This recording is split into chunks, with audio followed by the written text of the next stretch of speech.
وَكَمْ أَهْلَكْنَا قَبْلَهُمْ مِنَ الْقُرُونِ۔ اللہ فرماتے ہیں میری زمین پہ عداوت نہ کرو، فساد نہ مچاؤ، قتل نہ کرو، خون نہ بہاؤ، ناحق لوگوں کا خون نہ بہاؤ۔ اللہ پاک کی زمین ہر روز صبح کو عرض کرتی الہی لوگ مجھ پہ زنا کر کے چلتے ہیں، بدماشی کر کے چلتے ہیں، اجازت دے میں لقمہ بنا کر نگل جاؤں۔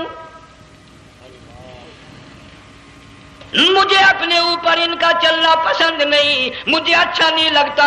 ہر روز آواز لگاتی ہے ظالمو، بدکارو، بدماشو، میرے اوپر دندناتے پھرتے ہو، ایک نہ ایک دن میرے اندر آؤ گے، تمہیں پتہ چل جائے گا کہ میں تم کو کتنا دشمن رکھتی تھی۔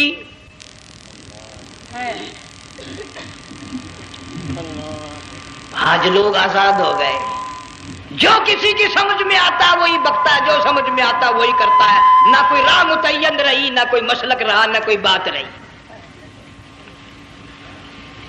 جناب مدنی کریم صلی اللہ تعالی علیہ وسلم کا بڑا عظیم تر صحابی ہے، بہت بڑا جرنیل ہے، سیدنا معاذ ابن جبل رضی اللہ تعالی عنہ مدینے پاک میں بیمار ہے، آخری وقت ہے، دعا کرو اللہ ہم سب کو مدینے کی موت عطا فرمائے۔ بہت جلیل القدر صحابی ہے۔ علماء کرام نے لکھا ہے کہ جب موت کا وقت بالکل قریب آیا، معاذ بن جبل رضی اللہ تعالی عنہ نے رونا شروع کر دیا، رونے لگ گئے۔ علماء نے لکھا ہے اس وقت بھی مدینے پاک میں اب تک بھی یہ رواج ہے، جب کسی پہ نزع طاری ہو، سکرات طاری ہو، موت قریب ہو، جتنے پاس بیٹھے کھڑے ہوتے ہیں سارے اللہ کے قرآن کی تلاوت کرتے ہیں۔ صحابہ کرام آخری وقت میں قرآن مجید کی ہر وقت تلاوت کیا کرتے تھے، اس لیے حضور کریم صلی اللہ علیہ وسلم نے فرمایا قیامت کا دن ہوگا، اللہ پاک اعلان فرمائیں گے قرآن والے آگے آ جائیں۔ عرض کیا جائے گا قرآن والوں سے کون مراد ہے؟ حق تعالیٰ جل شانہ فرمائیں گے میں قرآن والا اس کو کہتا ہوں جو میرے قرآن سے عشق رکھتا تھا، پیار کرتا تھا، محبت کرتا تھا، اتنا پیار تھا آخری وقت تھا، ادھر موت کا جھٹکا لگا، ادھر میرا بندہ قرآن پڑھ رہا تھا، آج بھی اپنی قبر سے اٹھا، میرا قرآن پڑھتا ہوا اٹھا، تم میدان حشر کا چکر لگاؤ، آج بھی ان کے منہ سے کستوری کی خوشبو آ رہی ہے۔ معاذ بن جبل رضی اللہ تعالیٰ عنہ قرآن مجید کی تلاوت فرماتے فرماتے رونے لگ گئے۔ کسی صحابی نے کہہ دیا موت سے ڈر کے رو رہے ہو، موت سے ڈر گئے؟ فرمایا نہیں۔ پھر کیوں روئے؟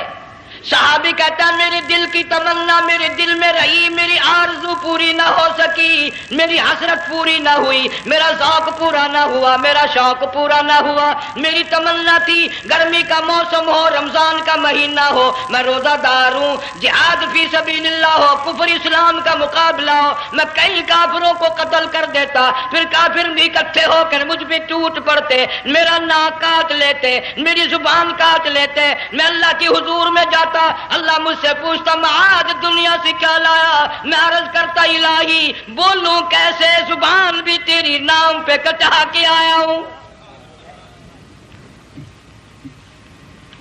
اور روزہ رکھ کر آیا ہوں، نیت یہ ہے کہ تیرے محبوب کے حوض کوثر کے پانی سے روزہ افطار کروں گا۔ ان اللہ والوں کی یہ موت تھی۔ مالک بن دینار رحمت اللہ علیہ ایک عجیب نوجوان کا واقعہ تحریر فرماتے ہیں، گرمی تھی، دوپہر تھی، سورج اپنی شباب پہ تھا، بڑی سخت گرمی تھی، میں نے ایک نوجوان کو دیکھا، وہ پیروں سے معذور ہے، دونوں پیر نہیں ہیں، ہاتھوں کے بل زمین پہ گھسٹ گھسٹ کے چل رہا ہے، اور گلے میں کرتا بھی نہیں، سامان کوئی نہیں، سواری کوئی نہیں، کھانے پینے کا انتظام کوئی نہیں۔ مالک بن دینار رحمت اللہ علیہ فرماتے ہیں میں نے اس نوجوان سے پوچھا کہ تو کہاں سے چلا اس حالت میں؟ کہنے لگا میں بلخ بخارے سے چلا ہوں۔ تجھے یوں ہی ہاتھوں کے بل گھسٹتے چلتے کتنا عرصہ گزر گیا؟ نوجوان کہنے لگا اللہ والے 7 برس ختم ہو کر 8واں لگ چکا ہے، اس حالت میں کہ جی ہاں اسی حالت میں۔ تیرا کھانا پینا. جوان کہنے لگا والذی ہوا یطعمنی ویسقین وَإِذَا مَرِضْتُ فَهُوَ يَشْفِينِ.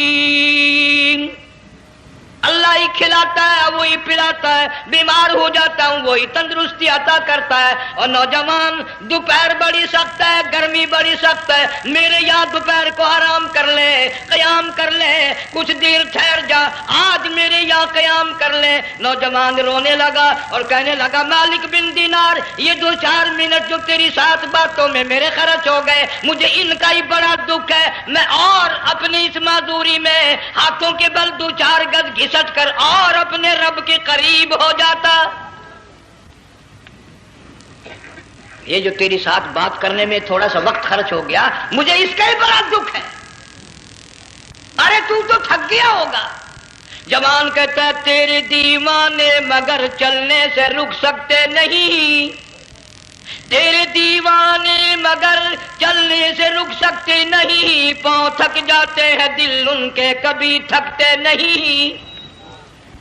میرے سامنے تھکنے کا نام نہ لو, میرے دل میں عشق کی آگ جلی ہوئی ہے, سوز و گداز کا سمندر طوفان برپا کر رہا ہے. میں نہیں تھکنا جانتا, میرے یہاں نیند کا سوال نہیں, آرام کا سوال نہیں, میں تو گھسٹ گھسٹ کر رب کے دربار میں حاضر ہوا چاہتا ہوں. پوچھا کہ جا کہاں رہے ہو؟ کہنے لگا بیت اللہ کی زیارت کے لیے چلا, روز رسول اللہ صلی اللہ علیہ وسلم کی زیارت کے لیے چلا. کھانا پینا کچھ نہیں کہ نہیں, بس کہ منتظر ہوں اس گھڑی کا کہ کب وہ وقت آئے اور کب میں جا کر یوں کہوں کہ اے مدینے کی مہاجر سبز گنبد کے مکی, اے مدینے کے مہاجر سبز گنبد کی مکی, عرش ہے تیرے قدم کے فیض سے یہ سرزمین. کب وہ وقت آئے, کب میں مدینے کی گلیوں کو دیکھوں, کب آب و ہوا کو دیکھوں, کب مدینے کی بہاروں کو دیکھوں, کب گنبد خضرا پہ میری نگاہ پڑے, میرے دل کی تسلی ہو جائے. عاشق لوگ یوں ہی کیا کرتے ہیں. دیہات کی ایک عورت آئی رسول اکرم صلی اللہ علیہ وسلم کی وفات شریف کے بعد اور آ کے کہنے لگی بہن عائشہ رضی اللہ تعالیٰ عنہ, میں نے سنا ہے سرکار کی وفات شریف ہو گئی, کیا کہاں دفن کیا کہ اس حجرے میں؟ کہنے لگی مجھے دروازہ کھول کر قبر کی زیارت تو کرا دے. عورت ساتھ دیہات کی رہنے والی چوکٹ پہ کھڑی ہو کے کہنے لگی آقا جب بھی آتی تھی زبان تیری ہوتی تھی, قرآن خدا کا سنتی تھی, مسائل پوچھتی تھی, زیارت کرتی تھی, اب یہ زندگی اچھی نہیں لگتی, میں تیرے قدموں میں مرنا چاہتی ہوں. علماء نے لکھا ہے ایک چیخ ماری, چوکٹ پہ گر کر جان دے دی. سبحان اللہ. مالک بن دینار رحمت اللہ علیہ فرماتے میں بھی اس سال حج کے لیے گیا, مینا میں میں نے دیکھا کہ بڑا مجمع لگا ہوا ہے ایک جگہ, تو میں بھی گیا کہ یہ لوگ کیوں اکٹھے ہیں. میں نے لوگوں میں سے جھانک کر دیکھا تو وہی نوجوان بیٹھا ہے جس کو میں نے دوپہر کے وقت دیکھا تھا. وہی حالت ہے, گلے میں کرتا نہیں, گٹھڑی نہیں, ٹھیلا نہیں, سامان نہیں, اور رو رو کے یوں کہتا مولا آج کسی نے دمبے کی قربانی دی, کسی نے بکری کی قربانی دی, کسی نے اونٹ کی قربانی دی, کسی نے گائے کی قربانی دی. میں فقیر ہوں, میں مسکین ہوں, میں بالکل مفلس اور نادار ہوں, میرے پاس تو یہ میری جان ہے, میں اس کی قربانی دیا چاہتا ہوں, قبول فرما. ہزاروں لاکھوں لوگوں کے سامنے ایک چیخ ماری اور مینا میں جان دے دی. اس حالت میں ان اللہ والوں کا آخری وقت آتا ہے. ایک ہم لوگ مرتے ہیں ایکسیڈنٹوں میں, سڑکوں پہ, ادھر موت کا جھٹکا لگ رہا, ادھر منہ میں کنجری کا گانا. ارشاد فرمایا مدنی کریم صلی اللہ تعالی علیہ وسلم نے سیاتی علی الناس زمان, اور لوگوں میری امت میں ایک وقت ایسا آئے گا لوگ اتنے برباد ہو جائیں گے, صبح کو آدمی مومن مسلمان ہوگا, شام کو موت آئی تو جنازہ کافر کا اٹھ رہا ہوگا. گھروں میں محلوں میں آج موت آتی ہے, کنجری کا گانا منہ میں ہوتا ہے. ادھر دم نکل رہا ہے، ادھر کنجری کا گانا کانوں میں آواز آ رہی ہے، میت کو غسل دیا جا رہا ہے، کنجری کی آواز آ رہی ہے، جنازہ اٹھا کر لے جا رہے ہیں، کنجری کی آواز آ رہی ہے، قبر میں میت اتاری جا رہی ہے، کنجری کی آواز آ رہی ہے، قبر پہ مٹی ڈالی جا رہی ہے، کنجری کی آواز آ رہی ہے۔ اس ماحول میں، اس معاشرے میں ہم کس طرح ایمان اور یقین اور ایمان ساتھ لے کر مریں گے؟ ہزاروں نہیں، لاکھوں کو مرتے وقت کلمہ نصیب نہیں۔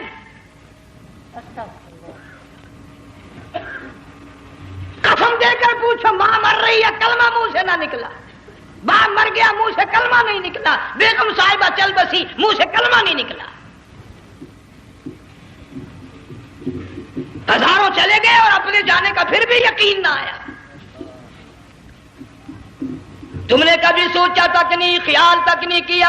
ارشاد فرمایا مدنی کریم صلی اللہ تعالی علیہ وسلم نے لوگوں ابو ہریرہ رضی اللہ تعالیٰ عنہ سے پوچھا تو کیوں رویا؟ عرض کرنے لگا میرے آقا اتنی کمزوری کبھی نہ دیکھی، اتنی ضعیفی کبھی نہ دیکھی، اتنی ناتوانی کبھی نہیں دیکھی، چہرہ انور بالکل کمزور ہو گیا۔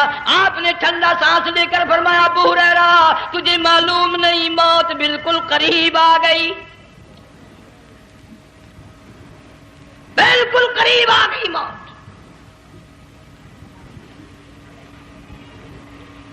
تیری ایک انگلی پکڑ کر اگر کوئی مروڑ دے کتنا دکھ ہوگا، درد ہوگا، ہائے ہائے ہائے۔ جنگ والوں کبھی تم نے سوچا نہیں 360 رگیں ٹوٹیں گی کیا حال بنے گا، اعضاء چھوٹیں گے، سر کے بالوں سے لے کر پیروں کے ناخنوں تک ہر جوڑ کو توڑ کے رکھ دیا جائے گا، وزیروں، سفیروں، امیروں، حسینوں، جمیلوں، تمام کے جوڑوں کو اکھاڑ کے رکھ دیا جاتا ہے۔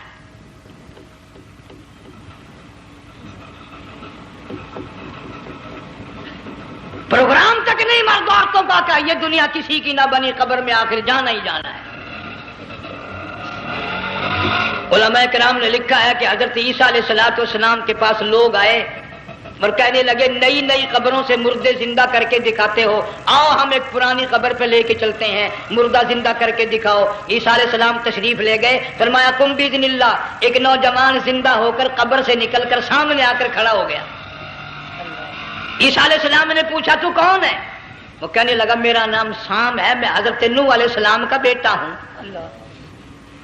تو پیغمبر کا دماغ تو پیغمبر کا ہوتا ہے نا۔ فرمایا تجھے تو بڑا عرصہ قبر میں گزر گیا، کتنے ہزار سال قبر میں گزر گئے؟ کہ جی ہاں۔ عیسیٰ علیہ السلام نے فرمایا یار ملاقات تو اللہ نے کرائی دی، قبر کا کچھ حال تو بتا کیا بنتی ہے، قبر کا کچھ ماحول بتا، قبر کی خبر بتا۔ علماء کرام نے لکھا وہ نوجوان رونے لگا اور کہنے لگا عیسیٰ علیہ السلام تو قبر کی خبر پوچھتا ہے، قبر کا حال پوچھتا ہے، قبر کا ماحول پوچھتا ہے، قبر کا معاملہ مجھ سے پوچھتے ہو، آپ مجھ سے پہلے یہ کیوں نہیں پوچھتے کہ موت کا جھٹکا کتنا شدید ہے؟ نوجوان رو کے کہنے لگا عیسیٰ علیہ السلام کتنے ہزار سال میری موت کو گزر گئے، پر مالک کائنات کی قسم آج تک میرا منہ کڑوا ہے۔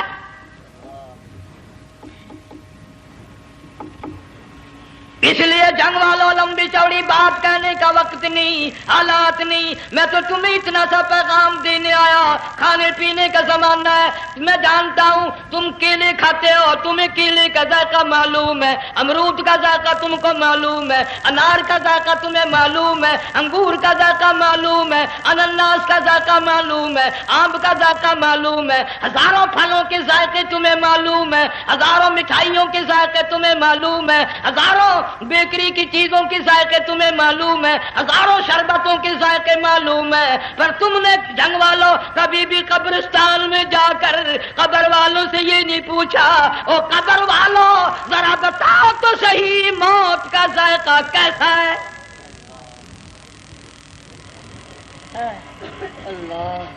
تم نے چکھا نہیں، جنہوں نے چکھا وہ بتانے نہ آئے کیسا ذائقہ ہے۔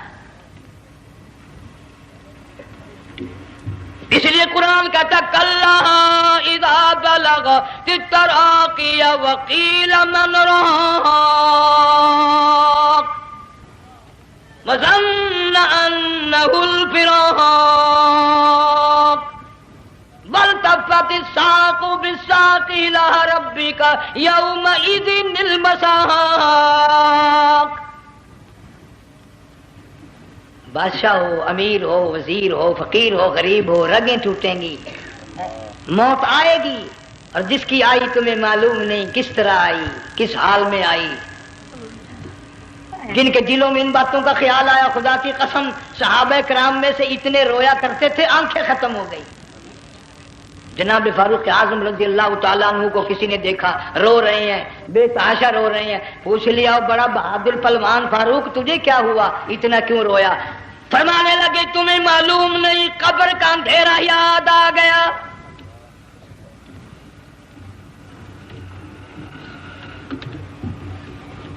1,29,000 صحابہ کرام اس آخرت کے لیے قربانیاں دیتے آئے، اولاد کی قربانی دی، مال کی قربانی دی، جان کی قربانی دی، جو کرنا پڑا وہ کر گزرے، لیکن محمد عربی صلی اللہ علیہ وسلم کا دامن نہ چھوڑا.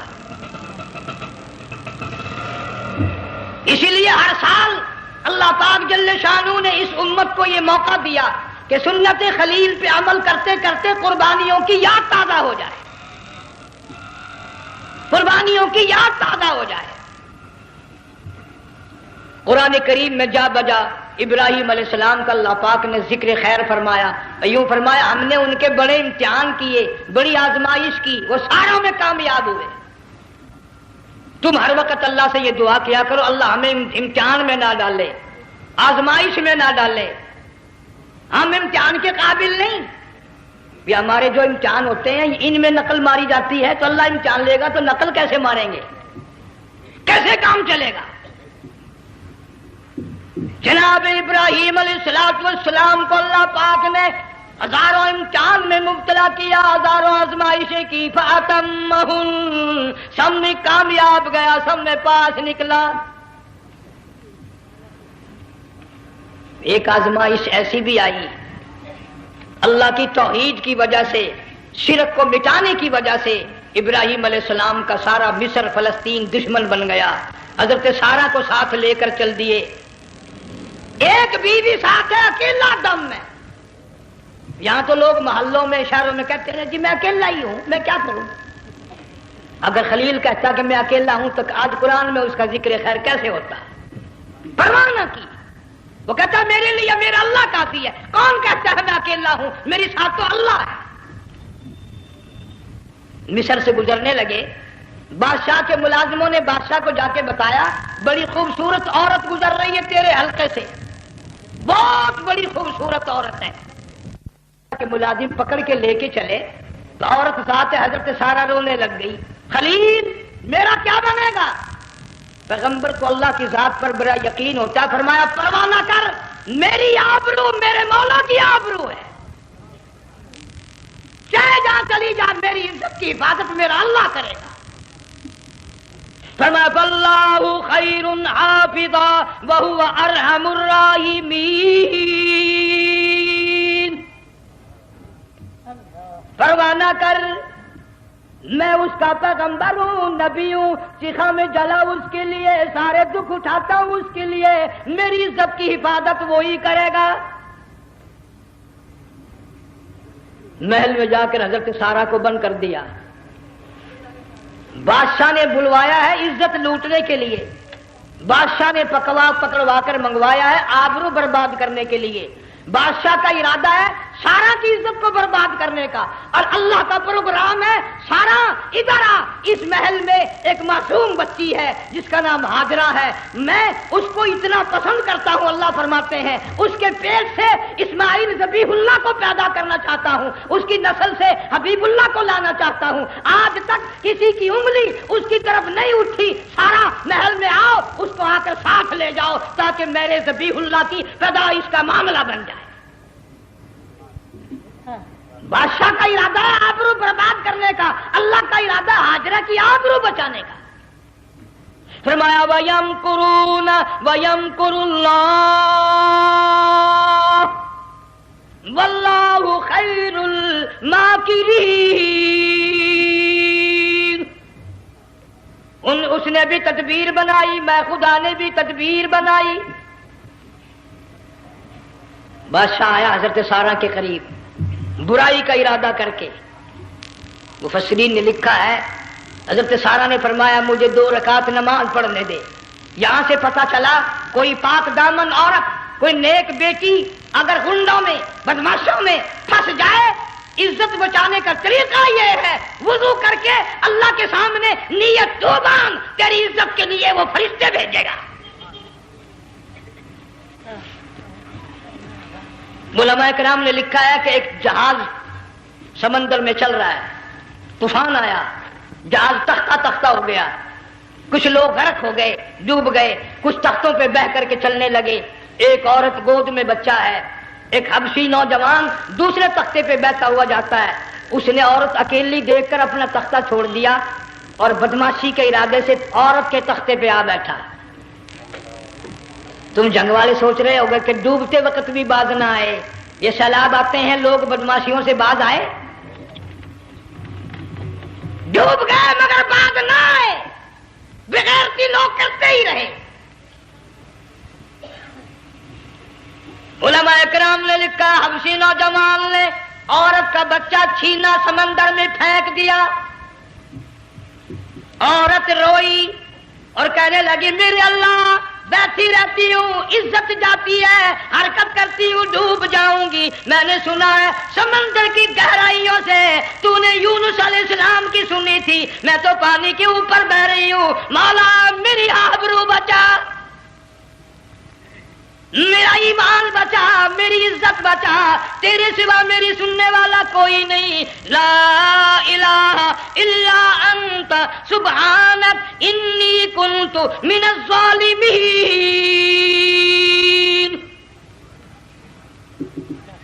علماء نے لکھا ہے کہ ایک گردن سی نمودار ہوئی پانی میں سے اور حبشی نوجوان کو ایک ہی لقمہ بنا کر لے گئی۔ وہ تو ہر جگہ سنتا ہے، پکارنے والا بے بس بے کس ہو کر جب اس کو پکارتا ہے وہ ہر جگہ انداز پہنچاتا ہے، وہ ہے جو موجود ہر جگہ۔ عورت بہتی بہتی کنارے جا لگی، ایک جہاز قریب آیا، دوپٹے کا اشارہ کر کے اس کو بلایا۔ جہاز میں جب سوار ہوئی تو دیکھتی کیا ہے، ایک نوجوان کی گود میں اس کا وہ بچہ جو سمندر میں پھینک دیا تھا بیٹھا ہوا کھیل رہا ہے۔ ٹوٹ پڑی میرا بچہ ہے۔ لوگوں نے کہا تیرا کہاں سے آیا؟ ماجرا سنایا، اس طرح ہوا۔ جہاز کے کپتان نے کہا ہم جہاز لے کر آ رہے تھے، غیب سے آواز آئی جہاز ادھر کو لے آؤ ورنہ ڈبو دیے جاؤ گے۔ ہم جب جہاز وہاں لے کر پہنچے تو دیکھتے کیا ہے کہ ایک جانور کی پیٹھ پہ یہ بچہ بیٹھا ہوا کھیل رہا تھا۔ عزت بھی بچی، ایمان بھی بچا، بچہ بھی بچا، اور کوئی بچانے کے لیے تدبیر کرے جبھی نا۔ حضرت سارہ نے نماز پڑھ کر بددعا کر دی، بادشاہ کے سارے بدن میں درد ہونے لگا۔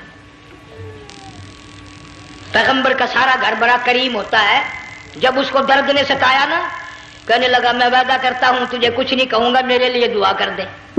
اب اگر کوئی جنگ کا ہوتا یا میں ہوتا کہتا دفع ہو تیرے واسطے دعا کا دی، لیکن حضرت سارہ نے پھر جولی پھیلا دی، مولا وعدہ کرتا ہے، بدماشی سے توبہ کرتا ہے، اس کو تندرستی عطا فرما دے۔ اللہ نے تندرستی عطا کر دی۔ وہ پھر کہنے لگا لو ایسی حسین عورت کب ہاتھ آئے گی، پھر برائی کے لیے تیار ہوگی۔ یہاں سے پتہ چلا کہ یہ جو گنڈے بدماش ہوتے ہیں ان کی قسم کا بھی کوئی یقین نہیں۔ اگلے دن ایک آدمی نے قسم کھائی تو اس کے خلاف کرنے لگا، لوگ کہنے لگے کہ تو نے قسم کھائی تھی، قرآن اٹھایا تھا، آخر کیا تھی گیا بل ڈٹھی ہوئی مسجد سی، پاٹیا ہوا قرآن سی، آخر ڈٹھی ہوئی مسجد سی تو پاٹیا قرآن سی، قرآن کے نا پورا سی جڑا میں چاہیا، مگر اسے یہ معلوم نہیں کہ تو نے تو پاڑیا قرآن اٹھایا، ڈٹھی ہوئی مسجد میں اٹھایا، خدا کا جب غضب آئے گا تو وہ ادھورا نہیں آئے گا، وہ ادھورا نہیں آیا کرتا۔ 3 مرتبہ اس بادشاہ نے حضرت سارہ کے ساتھ ایسا کرنے کا ارادہ کیا، پھر دعا ہوئی، پھر بد دعا ہوئی، پھر دعا ہوئی، پھر بد دعا ہوئی۔ آخر کار کہنے لگا اپنے ملازموں کو کہ ہوئے بدماشو، عورت کے روپ میں کسی بلا کو پکڑ کے لائے ہو، کسی جن بھوت کو لے آئے ہو، اور کہنے لگا تو چلی میرے محل سے جلدی چلی جا، اور جاتی جاتی وہ کہا کہ یہ تیری خدمت کیا کرے گی، یہ بچی میرے محل میں ہے، اس کو ساتھ لے جا۔ حضرت سارہ کو، ہاجرہ کو ساتھ کر دیا۔ سیانی ہو گئی، حضرت ابراہیم علیہ السلام سے نکاح کر دیا، اسماعیل علیہ السلام پیدا ہو گئے۔ اللہ میاں جب حضرت ابراہیم علیہ السلام چومتے ہیں، چاٹتے ہیں، ماتھے پہ بوسے دیتے ہیں، اٹھاتے ہیں، پیغمبر کا بیٹا، خود بھی نبی اور آل میں آنے والا نبی، کالی کملی والا صلی اللہ علیہ وسلم، کتنا حسین چہرہ ہوگا۔ اللہ میاں نے پھر آزما لیا، حکم دیا کہ اس ہاجرہ کو، اسماعیل کو، دونوں ماں بیٹوں کو وہاں چھوڑ کے آ جہاں سینکڑوں میل میں پانی کوئی نہیں، آدمی کوئی نہیں، رستہ کوئی نہیں، گھاس کوئی نہیں، پتا کوئی نہیں، جہاں بیت اللہ ہے یہاں کے بارے میں حکم دیا، چھوڑ کے آ۔ اور اگر آپ کو نیند نہیں آئی تو مزہ آئے گا، اللہ نے یہ فرما دیا، بتانا نہیں ہے کہ میں نے حکم دیا ہے۔ خدا حافظ نبی نہیں کہتا اپنی بیوی کو۔ آج لوگ ہر بات میں کہہ دیتے ہیں ہمارے پیروں کو پتا کل کو کیا ہوگا، ہمارے فقیروں کو پتا ہے پرسوں کیا ہوگا۔ اور بڑی مدت کی بات ہے، یہی موسم تھا، چماسا گرمی تھی، انارکلی لاہور سے ہم کئی ساتھی گزر رہے تھے، فٹ پاتھ پہ بیٹھا ایک ملنگ، چاروں طرف لوگ کھڑے، بڑا مجمع، کافی دنوں کی تو بات ہو گئی، ہاتھوں کی لکیر دیکھ کر لوگوں کی تقدیر بتا رہا تھا۔ کسی کو کہتا تھا تجھے بڑی اونچی پوسٹ ملے گی، کسی کو کہتا تھا تیری شادی بڑی فرسٹ کلاس لیڈی سے ہوگی۔ وہ بابو تو کوڈا ہی ہو جاتا تھا، لیڈیوں پہ بڑے مرائے یہ لیڈے، کوئی کام نہیں، رات دن بس لیڈیوں کے پیچھے ہی پھرنا ہے۔ میں نے اپنے ساتھیوں سے کہا، میں نے کہا میں بھی تقدیر پوچھتا ہوں اپنی۔ کہنے لگے شرارت ہو جائے گی، میں نے کہا ساری دنیا پر ہاتھ دکھا رہی ہے، کوئی شرارت نہیں، میرے ہاتھ میں شرارت ہے۔ 1 روپیہ لے رہا تھا وہ، میں بھی لوگوں میں گھساتا، بھیڑ میں سے اوپر نیچے ہی ہوتا میں بھی پہنچ گیا، اور دونوں گھٹنے میں نے زمین پہ رکھ دیا، روپیہ ہاتھ میں، میں نے اس کے لے کر کہا، میں کہا ملنگ جی اگر اب دیکھا میری شادی ہو جائے گی کہ نہیں۔ اب اس نے دیکھ کے میری طرف کہنے لگا، اس نے سوچا کہ یہاں اچھے بھلے کو نہیں ملتی پاکستان میں، اسے کون دے گا؟ اچھی طرح میرا ہاتھ دیکھا بھی نہیں، جھٹک کے کہنے لگا نہیں تیری شادی نہیں ہونی ہے۔ میں کیا کھوتے تیرے باپ کے 8 بچے کھیل رہے ہیں۔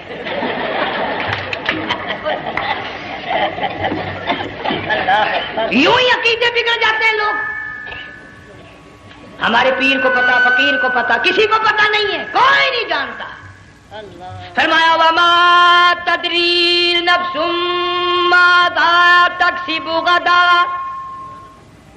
کوئی نہیں جانتا کل کیا ہو جائے گا۔ وما تدری نفس بأی ارض تموت، کوئی نہیں جانتا زمین کے کس ٹکڑے پہ موت آئے گی۔ ان اللہ علیم خبیر، ایک اللہ کی ذات جانتی ہے۔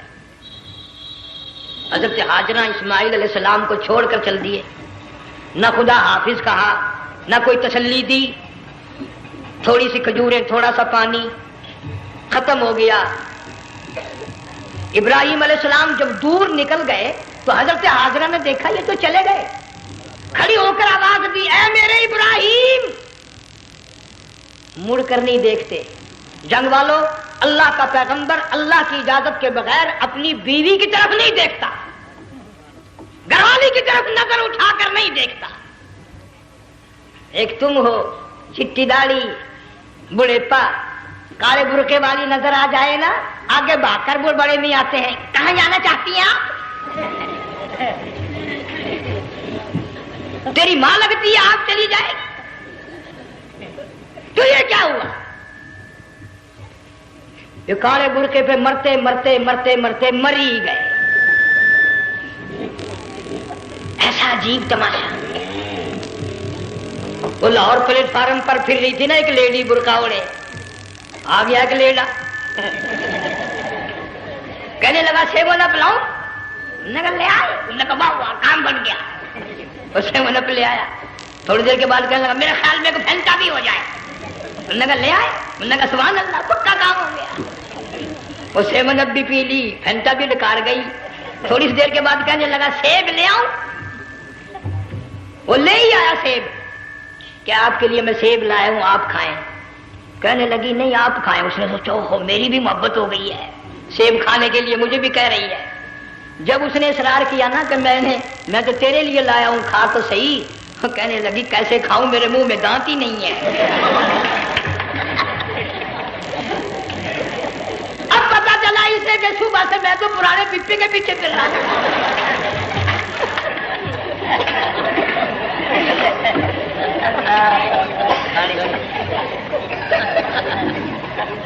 صرف برقع دیکھا چل دی۔ یہاں پیغمبر اپنی گھر والی کی طرف نہیں دیکھتا۔ حضرت ہاجرہ نے اسماعیل علیہ السلام کو سینے سے لگایا، عرب کی قداور مائی، طاقتور مائی، دوڑ لگا کر حضرت خلیل کا راستہ آ کے روک لیا اور کہنے لگی میں جوان عورت، یہ پیارا نور نظر، یہ لخت جگر، شکل تو دیکھو، صورت تو دیکھو، ہمیں یہاں چھوڑ کے جا رہے ہو؟ اللہ کا پیغمبر بولتا نہیں۔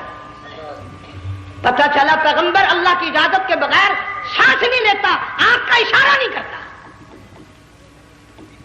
حضرت ہاجرہ رونے لگ گئی، میرے خلیل، میری ابراہیم، میرا قصور بتاؤ، میرا جرم بتاؤ، میری خطا بتاؤ، میرا گناہ بتاؤ، معافی چاہوں گی، معذرت کروں گی، اس بچے کا کیا گناہ ہے اس میدان میں چھوڑ کے چلے ہو؟ بولتے نہیں ہیں، اللہ کی طرف سے بولنے کی اجازت نہیں ہے۔ حضرت ہاجرہ نے خود ہی قیاس لگایا، سوچتی ہیں پیغمبر تو کسی پہ ظلم نہیں کرتا۔ وہ کہنے لگی خلیل، کہیں اس رب کا حکم تو نہیں، کہیں اس اللہ کا یوں حکم تو نہیں؟ جنگ کے لوگوں اگر خلیل ہاں کہہ دیتا تو کیا حرج تھا؟ ہاں نہیں کہتا، اجازت نہیں، تاکہ ہاجرہ کے یقین ایمان کا امتحان مکمل ہو۔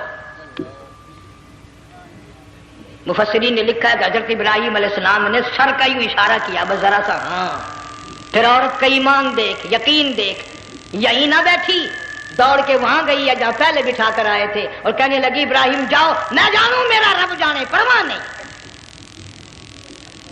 راتیں آتی ہیں چلی جاتی ہیں، دن آتے ہیں گزر جاتے ہیں، تھوڑی سی کھجوریں تھی وہ ختم ہو گئی، پانی ختم ہو گیا، بھوک اور پیاس نے بے چین کر دیا۔ اسماعیل علیہ السلام کی اتنی لمبی زبان باہر نکلا، دو پتھر کھڑے کر کے اوپر ایک پتھر رکھ کر چھاؤں بنائی، اس کے نیچے لٹا دیا اور پھر چکر لگایا، کبھی صفا پہاڑی پہ چڑھتی ہے، کبھی مروہ پہاڑی پہ چڑھتی ہے، کبھی اترتی ہے اور ڈھلوان میں سے بھاگ کر چلتی ہے جب اپنا بچہ نظر نہیں آتا۔ سارے کہہ دو اللہ بڑا بے نیاز ہے، اللہ بڑا، زور سے کہو اللہ بڑا۔ کسی کے 500 سال کے سجدے رد،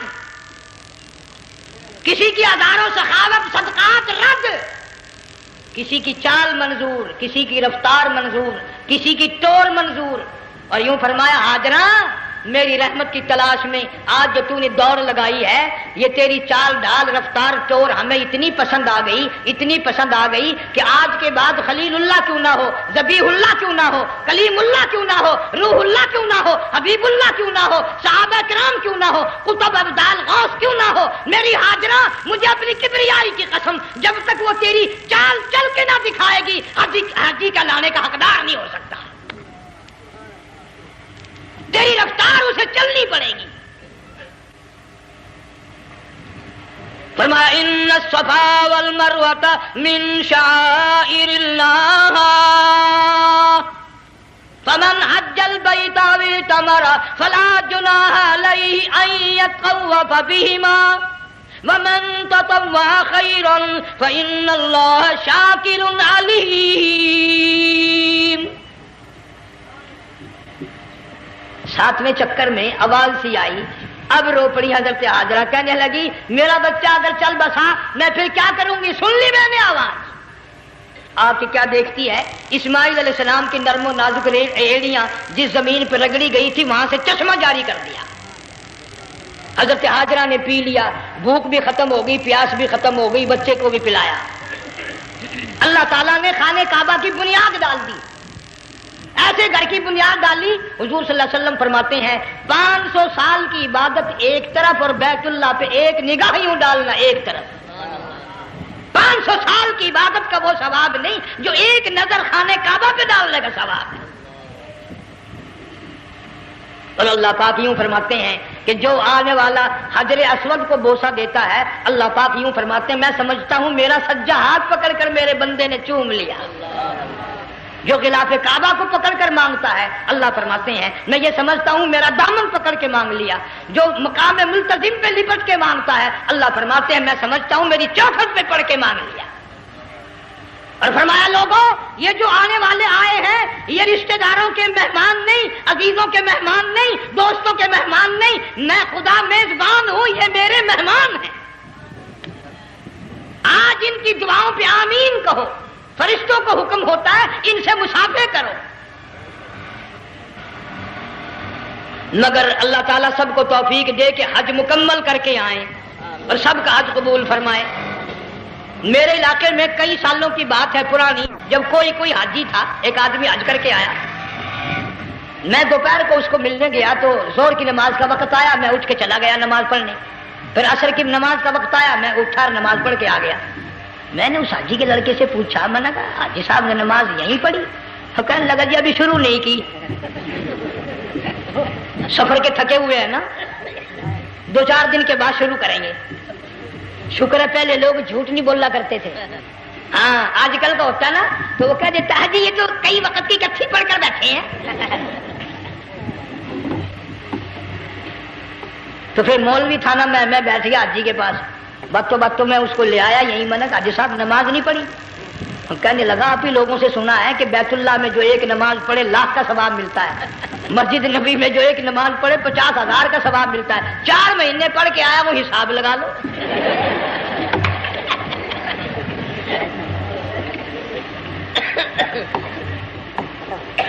مسائل سیکھتے نہیں، ارکان اور آداب بیت اللہ کے سیکھتے نہیں۔ ڈی سی کے دفتر میں اگر جانا ہو کئیوں سے پوچھے کیسا جاؤں، کس طرح درخواست دوں، کیسے کہوں، کیسے کھڑا ہوں، کیسے بیٹھوں، کیا عرض کروں، اور اللہ کے دربار میں ہم جاتے ہیں اور سیکھ کرنے جاتے ہیں، یہ خوف نہیں کہ اگر بے ادبی ہوگی تو مارا جاؤں گا۔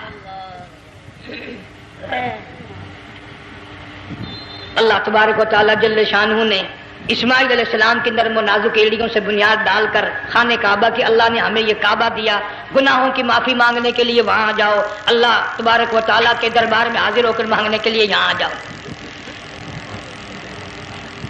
ارشاد فرمایا مدنی کریم صلی اللہ تعالی علیہ وسلم نے جو آدمی صحیح ارکان حج کے ادا کر کے واپس جاتا ہے اس طرح واپس آتا ہے گویا آدمی ماں کے پیٹ سے پیدا ہوا۔ پہلے لوگ یوں ہی حج کیا کرتے تھے، یوں ہی قربانیاں کرتے تھے، اب تو ہر چیز کی لوگ آسانی تلاش کرتے ہیں۔ پچھلے بقرعید کے موقع پر ہمارے مسجد میں ایک آدمی مجھے کہنے لگا اگر کوئی غریب آدمی مرغی کی قربانی دے دے تو لگ جائے گی؟ میں نے کہا تو مکھی مار دے انشاءاللہ وہی لگ جائے گی۔ سارے کام ٹیڑھی ہو گئے، نیچے نیچے نیچے نیچے کو چلے آ رہے۔ آج کل وہ ٹیڑھی بکری آئے ہوئے ہیں نا، کہیں تو قربانی کے لیے یا کندھے کو اٹھا کر لاوے۔ اب بتاؤ یہ گوشت بنتے گا یا کھاوے گا یا فریج میں رکھے گا، کیا کرے گا؟ بالکل کام بگڑ گیا۔ حضور صلی اللہ علیہ وسلم نے فرمایا قربانی کا جانور اچھا تلاش کر کے لاؤ، اس کے بدن پہ جتنے بال ہوتے ہیں اتنی نیکیاں لکھی جاتی ہیں۔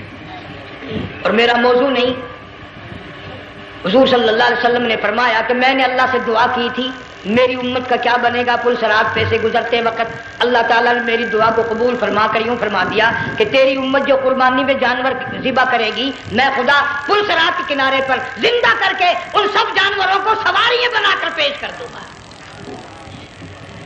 اس لیے بقرعید بالکل قریب آ گئی، ہر دین ایمان اسلام کے لیے قربانی کے لیے تیار رہو۔ زیادہ سے زیادہ مجھے آج کل فکر لگا ہوا ہے کہ اپنے گھروں کو میں نماز کا اہتمام کرو۔